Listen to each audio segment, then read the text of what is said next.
Não há mundo sem linguagem, não há direito sem palavras. Através delas nós representamos as coisas, expressamos pensamentos, sentimentos e emoções. Manifestamos nossas opiniões, defendemos ideias, mas as palavras também podem ser usadas para persuadir, para convencer, para ludibriar, deturpar, enganar. É por isso que as palavras têm poder. O poder das palavras tem sido objeto de estudo de grandes pensadores ao longo dos séculos. De Platão, no Diálogo Crátilo, passando por Freud, que vislumbrou a cura pela palavra, até mais recentemente a Habermas, Foucault, Bourdieu, Gadamer. Se colocam aí as grandes questões como eficácia social da linguagem, discurso, ideologia, dominação e exclusão. Qual o poder das palavras? Quais são suas implicações no direito, por exemplo? O que a literatura pode nos ensinar sobre isso? Estas e outras questões pautam o programa de hoje. Fique com a gente porque o Direito e Literatura está começando agora.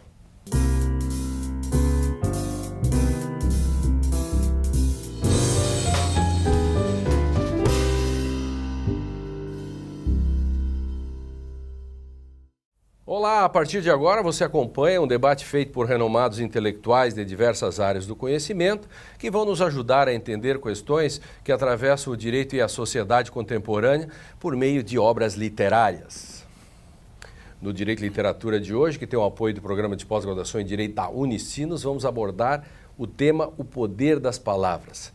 E para isso recebemos no estúdio o Drayton Gonzaga de Souza, professor de Filosofia da PUC do Rio Grande do Sul, Henriette Caram, professora de Letras da Universidade de Caxias, e Mário Fleig, filósofo e psicanalista. Sejam bem-vindos. Esse é um tema caríssimo, né, eu gosto muito de usar essa questão de que palavra é pá-lavra. Palavra é pá-que-lavra, né? Vai abrindo sulcos, né? Nos conscientes e inconscientes, né? É tão importante e lindo que é essa questão da palavra. E me permito, então, começar hoje com o Drayton, intuindo pelo texto que ele tem, que me parece que teria que começar exatamente por ele. E como tu fazes no teu livro, né, Lênin, no Hermenêutica Jurídica em Crise, em que tu citas o texto que vai ser objeto da minha análise hoje. Aqui tu mencionas no princípio era o verbo. Isso. Só que eu vou um pouquinho antes ainda dessa citação. Eu resolvi trazer o texto do Gênesis 1, o relato da criação, capítulo 1, versículos 1 e seguintes, em que aparece fortemente essa ideia do poder da palavra, a palavra criadora. A primeira frase do Gênesis é: no princípio, Deus criou o céu e a terra. E Deus disse e algo aconteceu. Na criação das coisas que nos cercam, dos animais, e também na criação do próprio ser humano. Façamos o homem a nossa imagem e semelhança. Isso. E essa primeira frase, no princípio, ela vai aparecer depois no Evangelho de João, mencionado por ti, que começa no princípio, em arché, em grego. E por que em arché, no princípio? Porque a Bíblia, o Antigo Testamento foi escrito em hebraico, e foi traduzido para o grego, a tradução chamada Septuaginta. E lá na Septuaginta começa, no princípio, em arché. Então, no Evangelho de João, nós temos um novo começo, por assim dizer. E há uma peculiaridade linguística no relato da criação, em hebraico, que diz respeito à criação das águas, Hashamayim. Nós temos, em português, para designar número, singular e plural. O carro, os carros. Em grego e em hebraico nós temos mais um número, que é o dual. O dual designa coisas duplas. Orelhas, os olhos, os pés. E as águas também estavam grafadas nesse dual, porque na concepção semítica havia as águas superiores e as águas inferiores, porque se chove é porque tem água lá em cima, claro, na concepção do semita. Então tem dois tipos de águas, as águas aqui de baixo e as águas lá de cima. Então a linguagem como expressão de uma compreensão de mundo. Que maravilha isso. Eu sabia que esse tema é tão belo, né? É estético também, né, essa questão. E aí, o Mário? Para falar dos sulcos e dos sulcamentos, Isso. A escolha é difícil, mas eu escolhi alguns poemas de Hölderlin, especialmente a Festa da Paz, né, onde ele termina esse poema dizendo: "A muitos celestes nomeei, desde que somos um diálogo e podemos ouvir uns aos outros."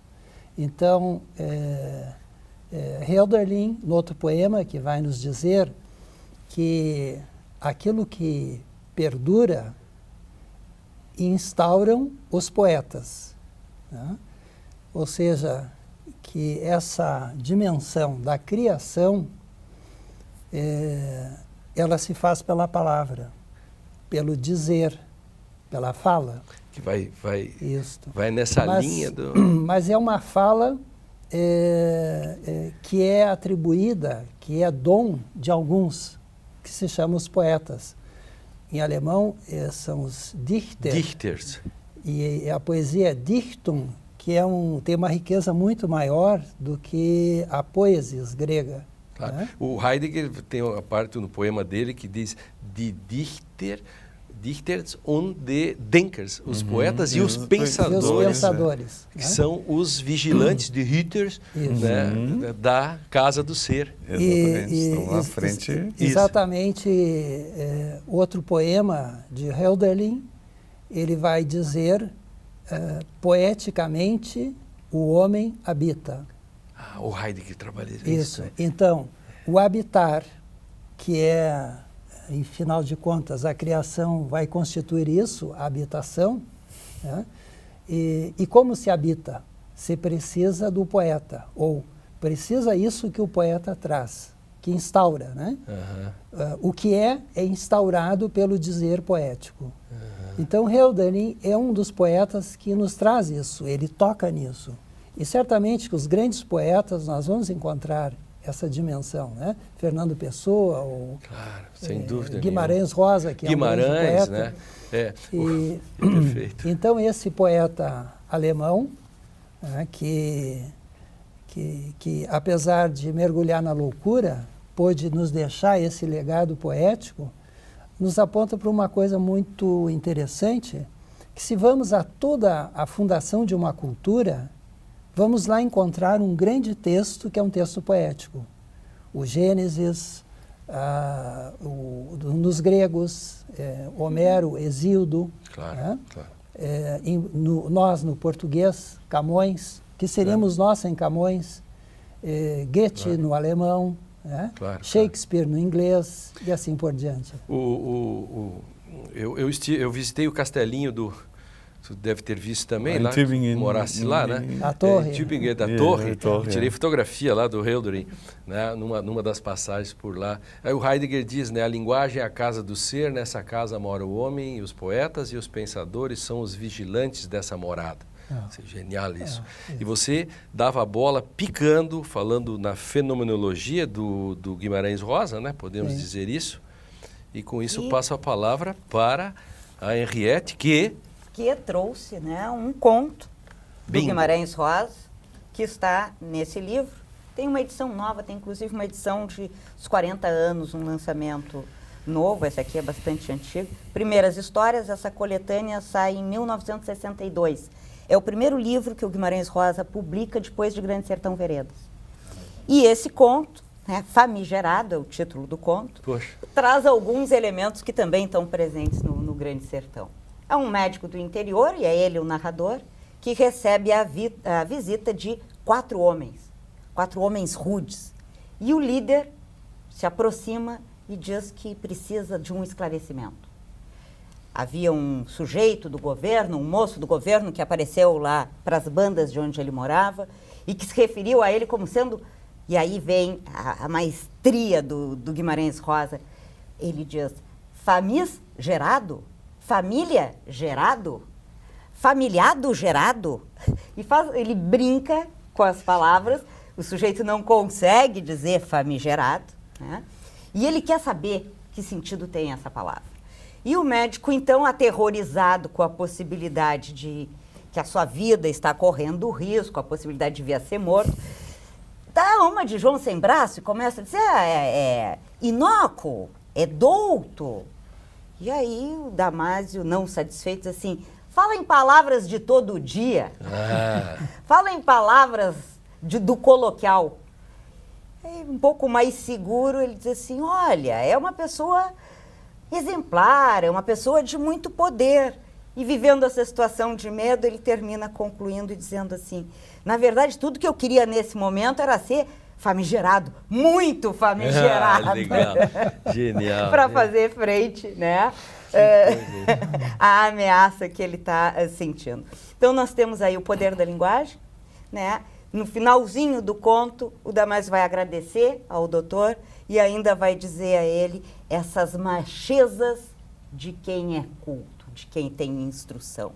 Então, nós temos a macheza da virilidade e da força e nós temos a macheza que é o domínio sobre as palavras, que é o domínio de uma cultura e que é a possibilidade de se comunicar com os outros e mais, nesse narrador, né, de manipular a linguagem a ponto de utilizá-la conforme ele convém. O que ele diz ou o que ele não diz. Genial. Então, nós temos aí 3 questões assim magníficas, muito próximas a partir da ideia da própria poiesis, da ideia da questão da originariedade, quem diz pela primeira vez, no fundo, né, essa questão da Bíblia, né, da beleza da Bíblia,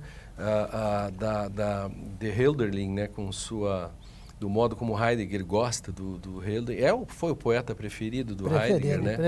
Dá para dizer isso. Sim. E o Guimarães Rosa, que se apropriou de tudo isso de uma forma absolutamente magnífica, né? Como ele conseguiu pegar essa questão.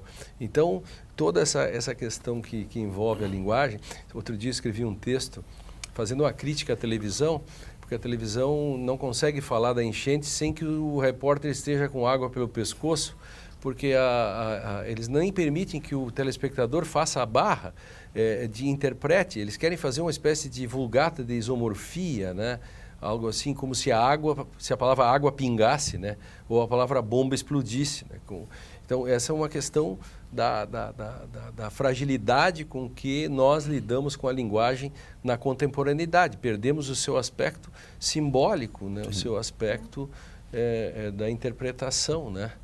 E eu dou minha palavra de que na sequência a gente vai continuar isso e também o Direito e Literatura faz uma pausa para um rápido intervalo. Na volta a gente continua a discussão sobre o tema de hoje, o poder da palavra. No próximo bloco vamos tentar entender melhor, a partir das obras trazidas, de que modo o poder das palavras se manifesta nas sociedades contemporâneas. Como disse, dou a minha palavra que já volto.